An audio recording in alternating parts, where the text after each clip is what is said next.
एक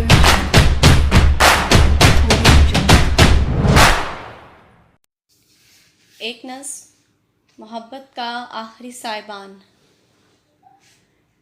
रेत भरी हवाएं चीरती हैं दिल के ज़ख्मों को, टूट जाती हैं ज़ंजीरें सांसों की। किस कदर बरहम है ये गुस्सीली हवा।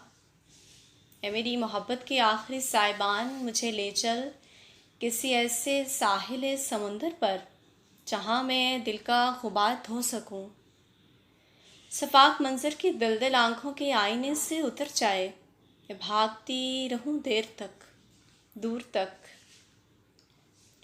यहाँ तक कि मुनहदिम होते शहर की दस्तरस से निकल जाऊं।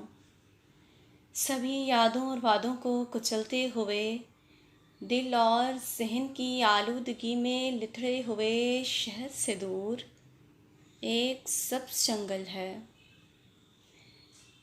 जहाँ अमन और मोहब्बत के गीत गुनगुनाती हुई हवा मुझे बुला रही है, मेरी रूह को आसूदगी का रेशम ओढ़ाने के लिए। बहुत शुक्रिया।